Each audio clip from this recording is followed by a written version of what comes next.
Yeah. So relationships రిలేటెడ్గా మెయిన్గా ఎవరితో అయితే డిస్టర్బెన్స్ ఉందో వాళ్ళకి మిమ్మల్ని కన్సిడర్ చేసి హీలింగ్ అనేది చేయడం జరుగుతుందండి. చూడండి, ఇక్కడ మనం చేసే హీలింగ్స్ అనేవి పర్సనలైజ్డ్ హీలింగ్, కస్టమైజ్డ్ హీలింగ్స్. కానీ అలా చేసే ముందు మీరు ఫస్ట్ మైండ్ రిలేటెడ్గా నేను ఒక సొల్యూషన్ని తీసుకుంటూ ఉన్నాను అనేది మీరు నమ్మాలి. అలా నమ్మకుండా మీరేం చేసినా కూడా అది వర్కౌట్ అవ్వదు. అది పూజ రిలేటెడ్ కావచ్చు, స్పిరిచువల్గా కావచ్చు, సైంటిఫికల్గా కావచ్చు.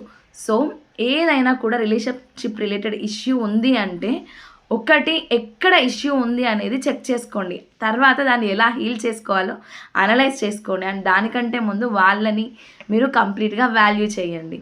థ్యాంక్ యూ సో మచ్ అండి. ఎవరైనా రిలేషన్షిప్స్ రిలేటెడ్ సొల్యూషన్ తెలుసుకోవాలి అనుకుంటే కమెంట్ యాజ్ విత్ రిలేషన్షిప్.